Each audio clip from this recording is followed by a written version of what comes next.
Notice to all, this program discusses issues about abusive politicians and abusive individual rich people who abuse the rights of our fellow citizens who are oppressed. This program does not intend to harm anyone. This program is fighting for the rights of our countrymen oppressed by oppressors. Epipanyo Labrador, Epipanyo Labrador, komentaristang walang inuurungan, walang kinatatakutan, nakikipaglaban para sa karapatan ng mga maralitang inaapi na mga taong mapang-abuso sa kanilang mga kapangyarihan. Epipanyo Labrador, Epipanyo Labrador, ang boses ng taong bayan. Abangan araw-araw ang kanyang pakikipaglaban sa mga politikong korap na umaabuso sa kanilang mga kapangyarihan. Epipanyo Labrador, Epipanyo Labrador, tagapagtanggol ng bayan.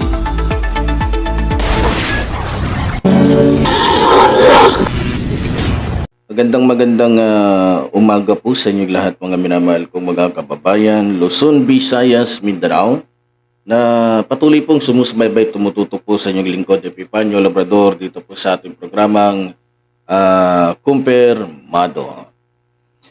At siyempre bago po lahat, binabati muna po natin ating mga kababayan na anumang oras mapapanood ninyo itong ating programang Kumpirmado. So magandang araw po sa inyong lahat, gabi man o umaga man, inyong mapapanood itong ating programa. So pag-uusapan ho natin ngayon, mga minamahal kong mga kababayan,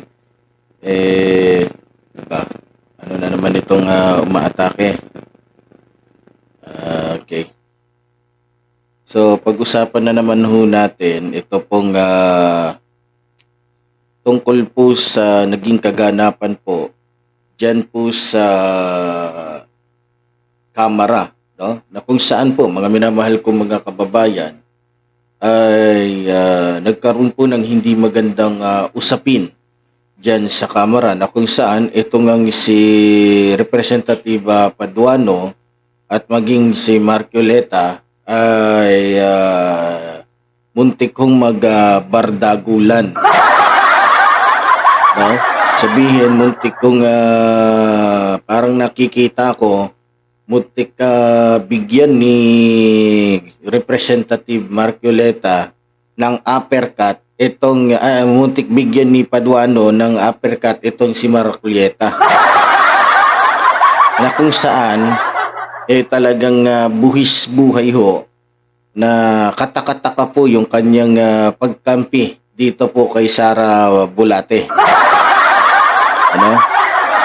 So kahapon din napanood natin na talagang sinupalpal ho ni Congressman Benny Abante ito hong si Marcoleta, na kung saan nagsasabi na gusto niyang ipatigil yung pag-iimbestiga nga dito kay Sara Bulate. Na kung saan mismong si Sara Bulate din ay nag-request na i-terminate nga yung nasabing pag-iimbestiga tungkol sa kanya, no? Buti na lang sumagot ho ang mga congressman na ayon pa nga sa kanila hindi sila papayag dahil kinakailangan talagang gawin yan, no? So sa madaling salita, yung House panel hindi pinagbigyan yung hiling ni Sara na i-terminate ang pagdinig tungkol sa kanya o hinggil sa mga anomalya na kanya pong ginagawa nung panahon ho na siya po ay DepEd Secretary pa. So sa isinagawang hearing po ng House Committee on Good Government and Public Accountability na nag-iimbestiga kaugnay ng paggamit ng pondo ng Office of the Vice President o OVP, nagsalita po itong si Sara Duterte, na kung saan, kung maaalala nyo po mga kababayan ko, direkta po niyang sinabi na yung ginagawa daw sa kanya ngayon ay pamumulitika, no? So sa totoo lang mga minamahal kong mga kababayan, wala pong pamumulitika dyan kasi mayroon pong batayan. Mahirap kasi sabihin na namumulitika ka kung yung isang taong pinupolitika mo ay walang ginagawang masama. Ayon po kay Congressman Barillano, Manila 2nd District, talagang questionable daw ang paggastos ni Sara nung panahon na siya pa ang kalihim ng Department of Education o ng DepEd. So, dito mga minamahal kong mga kababayan, may sinabi po si Sara na kung maaari daw, itigil na yung pag-iimbestiga sa kanya ng Senado. Pero ito po yung tanong bakit siya magre-request na itigil na yung pag-iimbestiga sa kanya? Ang tanong kasi dyan, bakit mo gustong itigil na? May tinatago ka ba? Di ba? Alam ko kasi, ang isang taong walang tinatago at walang kasalanan, hindi magre-request yan na huwag yun akong imbestigahan. At para sa akin, ang isang taong walang tinatago, sa madaling salita, pabor sa kanya na imbestigahan siya. Bakit? Para pag nakilala siya, taas noon niyang mapapakilala ang kanyang sarili na mali yung paratang tungkol sa kanya. Pero sa mga taong may kasalanan, pilit po talagang tumatakas. So ito po yung pinapakita po ni Sara, yan po yung sign na talaga siya ay guilty. Diba? Kasi kung ako ang politiko, halimbawa, gusto niyo akong imbestigahan, why not? Sige. Gusto niyo akong imbestigahan kung saan ko dinala? Sige. Para mapakilala ko din naman ng husto, lalo yung aking pagkatao, yung aking pagiging politiko, yung aking pagiging honest, bilang isang lingkod bayan, sa taong bayan. Diba? O sa mga Pilipino. Lalong-lalo na, siya ay isang vice president na maaaring maging pangulo din balang araw. Na kung saan, papabor sa kanya yung panahon kapag napatunayan niya na yan ay paninira lamang. Pero, bakit ba gusto niyang ipatigil? Ano ang purpose? May tinatago ba siya? Meron ba siyang iniiwasan? May kinatatakutan ba siyang isang bagay na kung saan ay makakapagpamulat o makakapagbigay ng pangit sa kanyang pagiging vice president? Na kung saan magiging dahilan na kung saan ang mga Pilipino ay hindi na lalong magkakaroon ng tiwala sa kanya? Yan po yung katanungan din Ang isang taong malinis ang pag-iisip, malinis ang puso, hindi mo pwedeng sabihin na namumuliti ka lang. Lalo't lalo na kung may ebidensya. Hindi mo pwedeng pasiunahan na sabihin na pinupolitika ako kasi kalaban nila ako sa hindi ko na sila kaalyado. Hindi yun ganun Kung maaalala po ninyo, tulad doon na sinabi ko, nitong mga nakaraang mga linggo po, naglabas po kasi ng statement itong Maynila 2nd District na si Barillano, si Congressman Barillano na kaduda-duda at questionable yung mga paggastos ni Sara sa pera ng taong bayan. Paano ko nasabi? Kung maaalala nyo po, mga minamahal kong mga kababayan, kung hindi po ako nagkakamali, hindi po ba nung pinalitan si Sara ni Angara, 'di ba? Ano ang naging reaksyon ng mga teachers? Ano ang kanilang mga naging pahayag? Hindi ba nagpahayag sila na ayon pa nga sa kanila na huwag gayahin ang kapalpakan ni Sara Duterte. Sinabihan siya nung mga teachers na sana naman si Angara na ang pumalit na DepEd Secretary, wag naman siyang gumaya sa mga kapalpakan ni Sara Duterte. Bakit po ba nasabi ito ng mga teachers? Ayon ho kasi dito sa balita ng Abante, nanawagan ng Alliance of Concerned Teachers o ACT kay Department of Education o DepEd Secretary Sani Angara na huwag sundan ang mga maling diskarte ni Vice President Sara Duterte sa kagawaran. Ayon sa alyansa ng mga guro, hindi na dapat maulit ang mga pagkakamali ni Duterte na nagtalaga ng mga retiradong military general sa DepEd. Ha? Oh, sabi ng mga teachers, saad pa ng o pahayag pa ng ACT na isang pagkakataon naman ito kay Angara para bumuo ng sarili niyang grupo matapos na magbitiw sa DepEd ang mga opisyal na tinalaga ni Duterte kasunod ng pagbibitiw nito bilang miyembro ng kabinete. So ibig sabihin, nung umalis si Sara, sumabay na rin pati yung kanyang mga aso. Kanyang mga tuta. Kasi nga, kung saan yung amo, nandun yung ato. Kung nasaan yung amo, nandun yung puta. Diba? Nandun si Miming tsaka si Aw-Aw. So, panawagan pa ng guro na bumoto sana si Angara ng isang team o bumuo sana si Angara ng isang team na tunay na makakatugon sa mga problema at iba pang issue na kinakaharap ngayon ng sektor ng edukasyon. Dalawang dating military general ang itinalaga ni Duterte nang umupo ito sa DepEd. Biro mo ha? Dalawang dating general ang nilagay niya sa iba't ibang pwesto, no? O, kabilang sila DepEd Undersecretary for Administration Nolasco Mempin at Assistant Secretary for Administration Noel Baluyan. Isang retiradong Major General si Mempin habang Brigadier General si Baluyan bago retiro sa serbisyo. Formal nang umupo si Angara sa DepEd noong Hulyo 19, 2024 o taong kasalukuyan.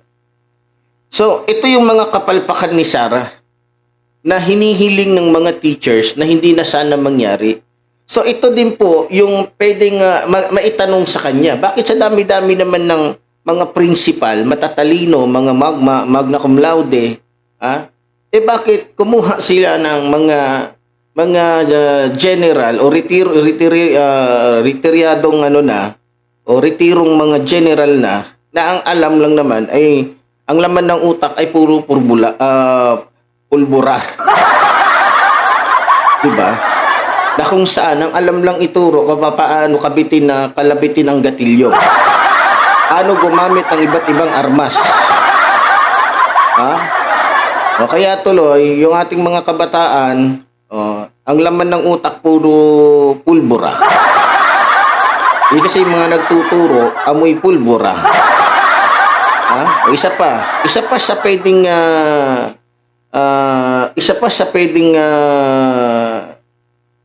itanong sa kanya o pag-usapan doon, kaya hindi pumayag ang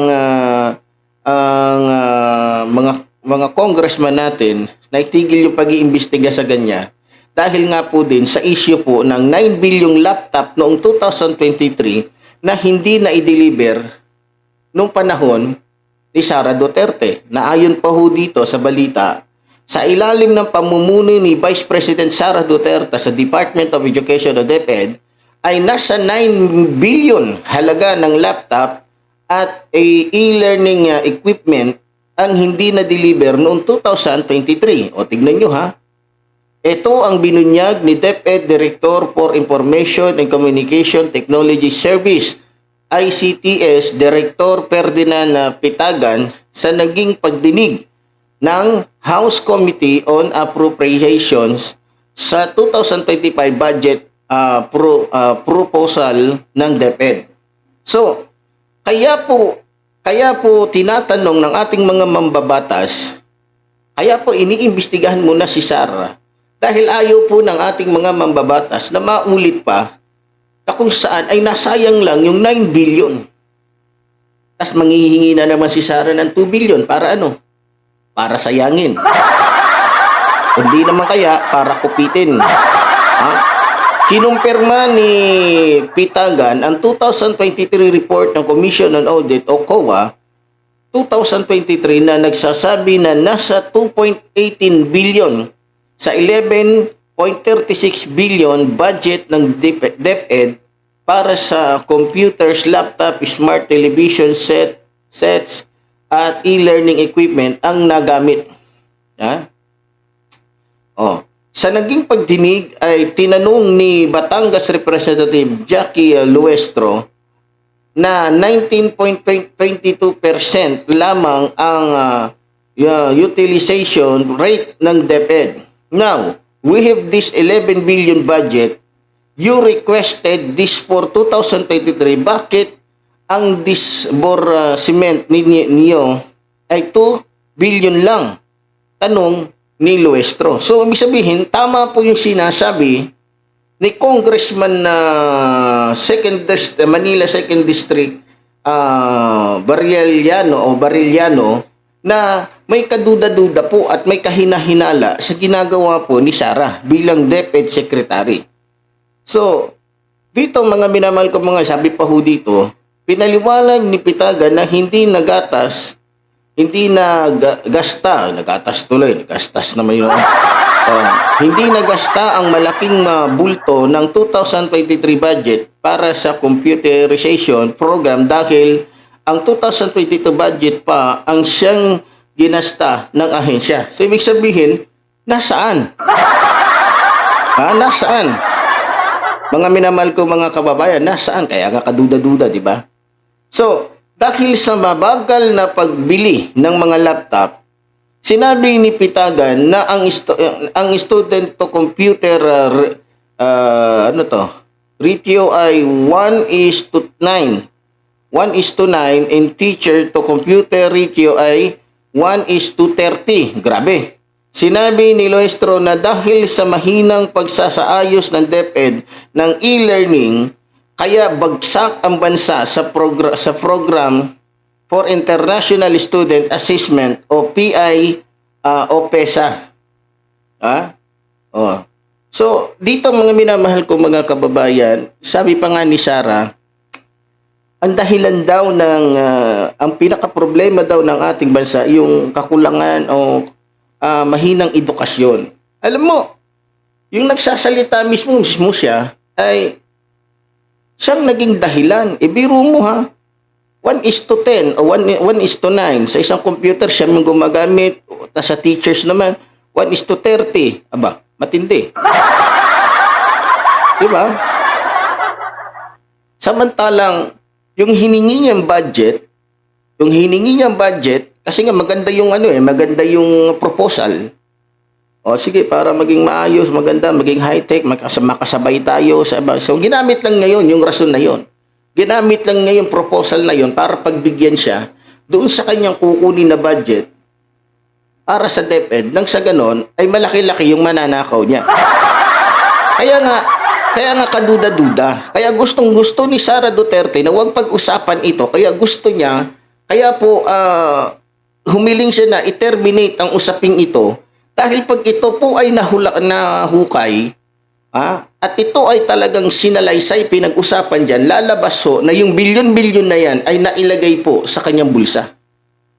Kaya pinipilit niya na wag na lang pag-usapan yan. Kaya nga sabi ko, anong dahilan ni Sara para wag nang pag-usapan to?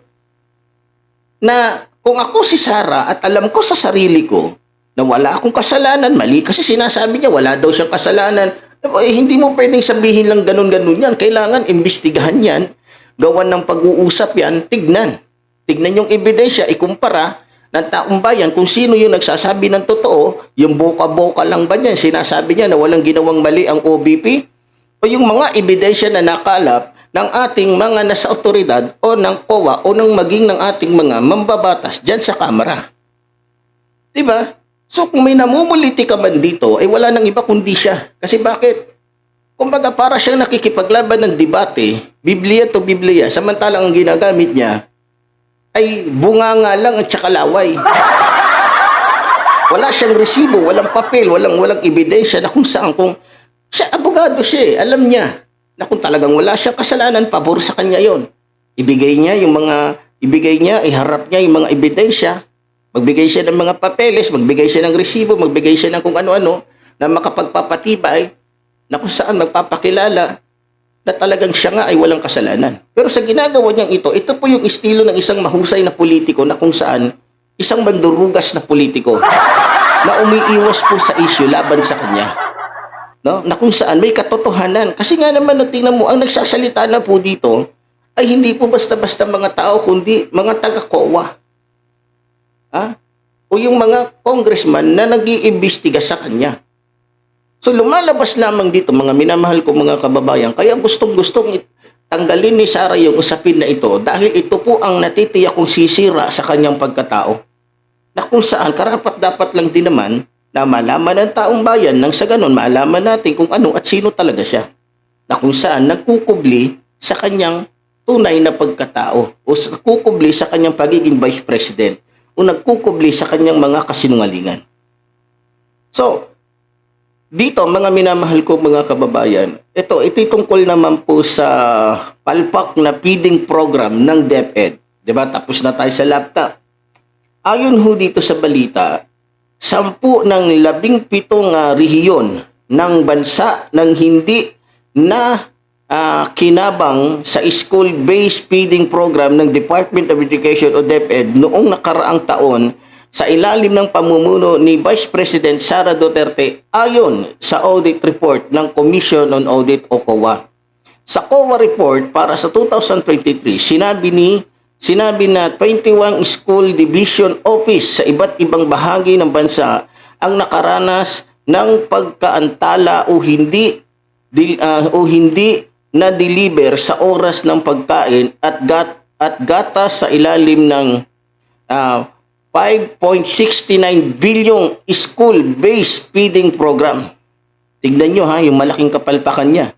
Pero bukod sa naantala, mas nakakasyak ang sinabi ng COA na inaamag at nabubulok na ang mga pagkain gaya ng Nutriban, pinansin din ng COA na hindi maayos ang pagkakabalot ng mga pagkain at walang manufacturing at expiration date ang mga ito. So nakakabahala kasi mamaya kain lang ng kain yung pala expire na. Pinatotohanan naman mismo ni Department Secretary Juan Edgardo Angara ang mga nakitang insekto sa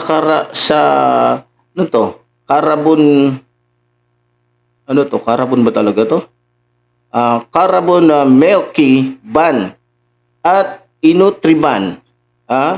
So, na-deliver na sa kanyang probinsyang Aurora sa Bulacan ang mga ipinadalang pagkain ay hindi na pakinabangan ng mga mag-aaral sapagkat sira na.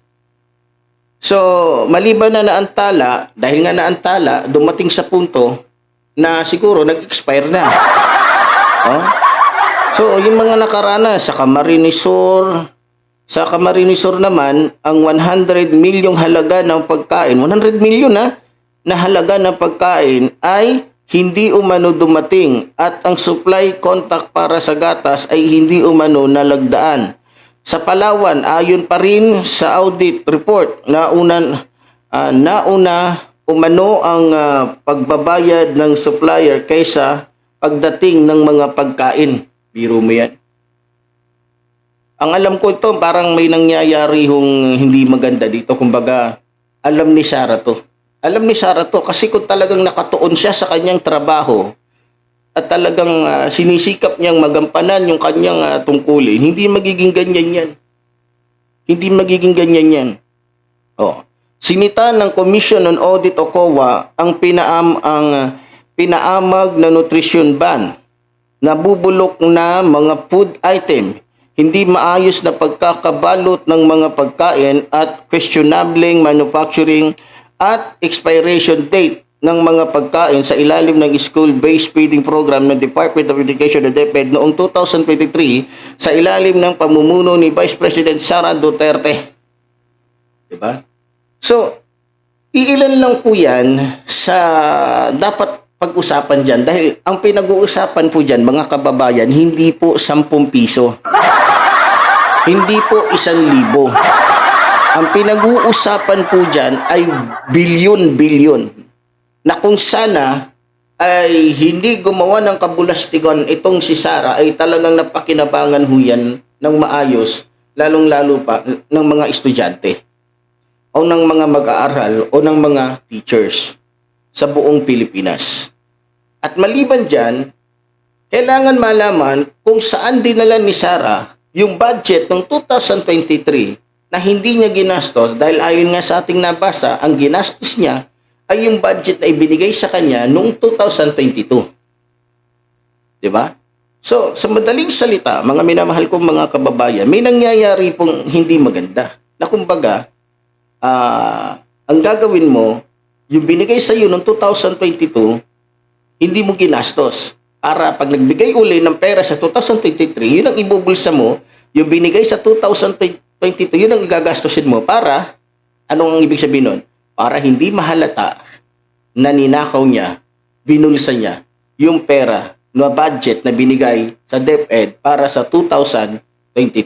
So, kailangan po pag-usapan yan, mga minamahal kong mga kababayan, sapagkat hindi po yan 1 bilyon lang. Hindi po yan 5 bilyon lang.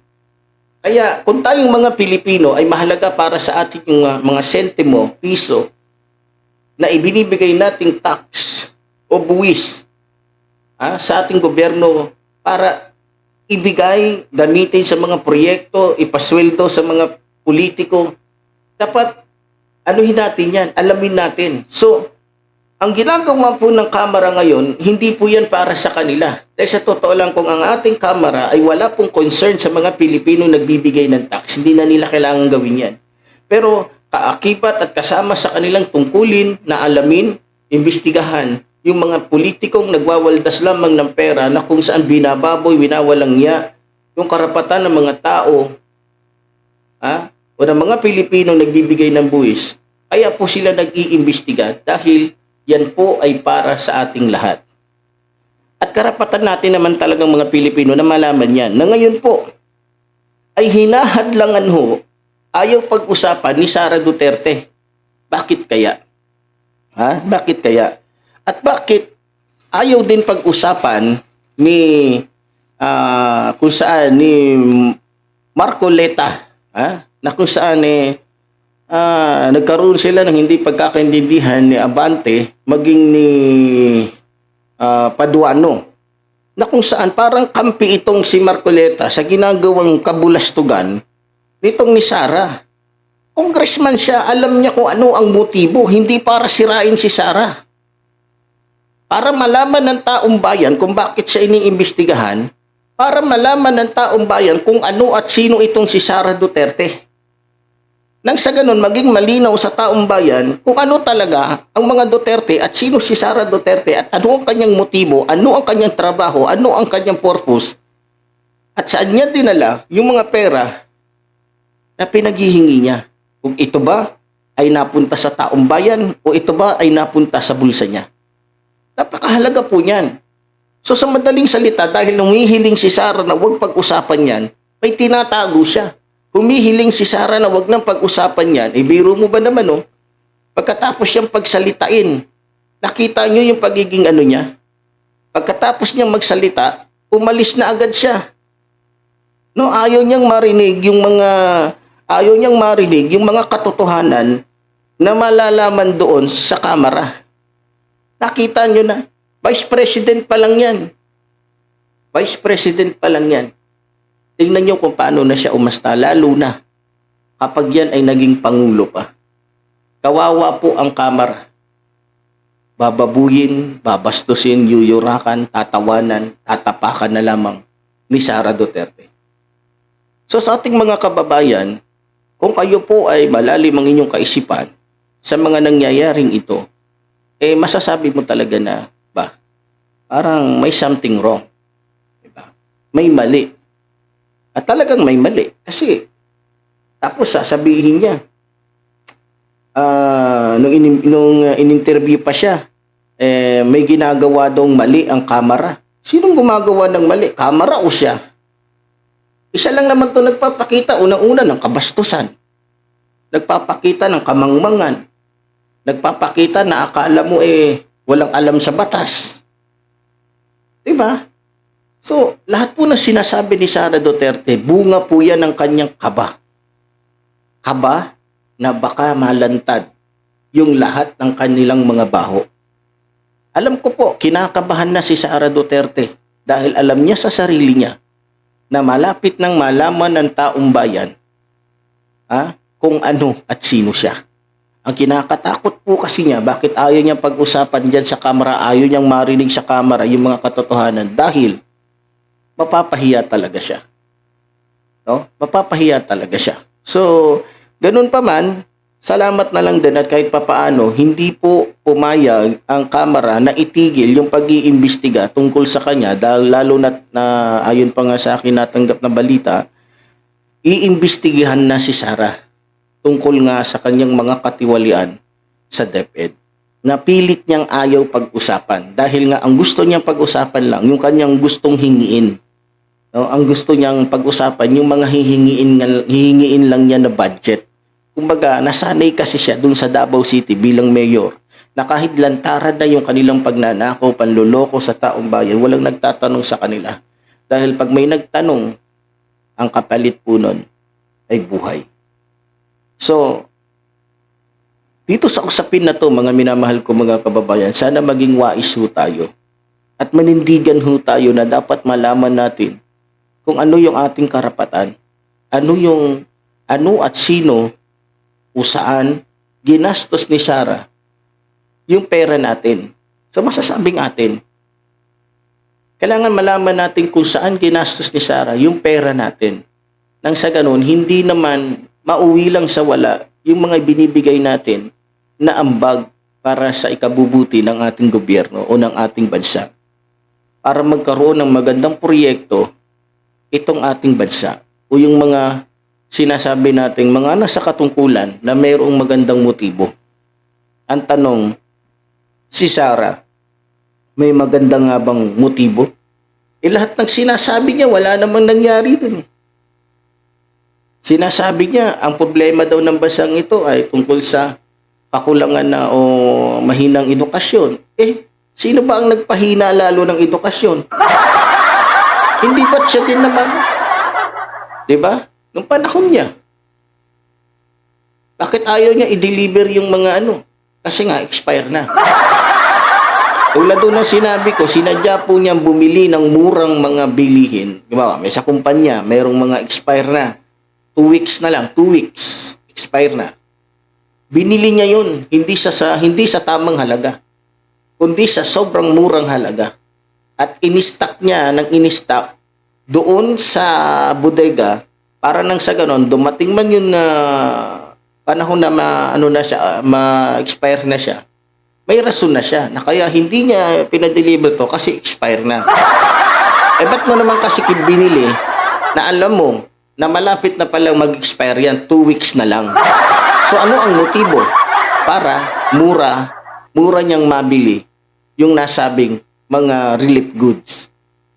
Hindi pala relief goods. Mga pagkain na ipamimigay sa mga kabataan. Diba?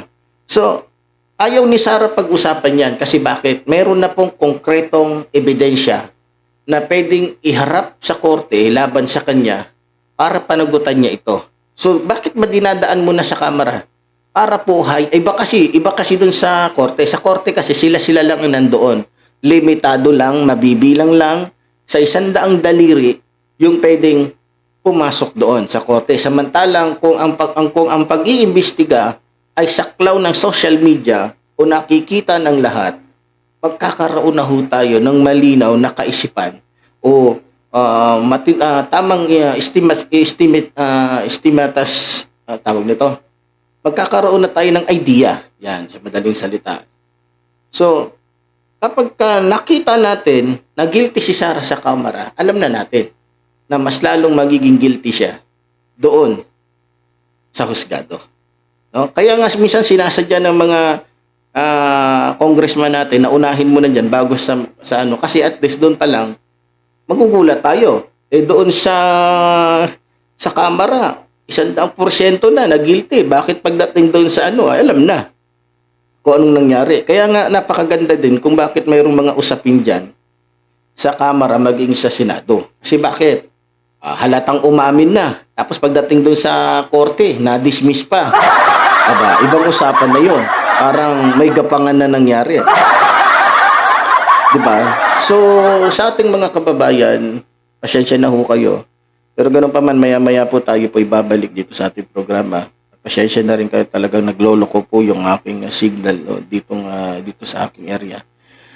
Okay, sa ngayon po, ito muna po ang ating pag-uusapan kung saan nagkaroon ho ng konting kaguluhan dyan sa Kamara, si Benny Abante at saka si Rodante Marcoleta, maging si Paduano. Pero kung ako kay Paduano, bigyan niya ng isang uppercut tong si Marcoleta. Bigyan niya ng isang uppercut yan. Balita ko po, mga minamahal ko mga kababayan, itong si Congressman Marcoleta, kaya pala ganyan yan. Ako po ay may tumawag ho sa akin na taga doon sa kanila. Involved pala to si Marcoleta sa drugs. Protector pala talaga ng drugs to. Protector din ng mga illegal pogos. So kaya pala ganun. So talagang at saka isa din ito sa namamayagpag na kumikita pala kay Michael Yang, na kung saan yung mga item ni Michael Yang ng mga shabu ay nadadala doon sa lugar nila, na kung saan siya ang protector, itong si Marcoleta. Ito po talagang pagmumukha nito. Tingnan nyo naman yung pagmumukha ni Marcoleta. Judas talaga. No, ito po yung congressman na talagang kampunho ni Satanas. Kung saan kakampi ng mga magnanakaw ng ating bayan. Tingnan nyo, kakampi ni Marcoleta si Gloria Macapagal Demonyo na nakasuhan ng plunder hanggang sa nakulong dahil napatunayan. Itong si Sara, ganoon, puro sila mga magnanakaw. Kaya nga napatunayan ko na sino-sino ba mga magtutulungan, hindi yung kapwa din mga magnanakaw, kapwa mga mandurugas. Diba? Kaya kay Marcoleta, isa lang sinasabi ko sa iyo, Kongkong, yung mukha mo, mukha kang hinagis sa kangkong. Ang pangit mo, ha? Alam na namin kung ano ka. At sa ilang araw dito, ito pag-uusapan natin itong si Marcoleta kung gaano kahudas ito. Okay, pero ganoon pa man, tulad po ng sinasabi ng iyong lingkod, mabuhay po ang ating inang bayan, mabuhay po ang nagmamahal sa ating inang bayan. Maraming salamat po.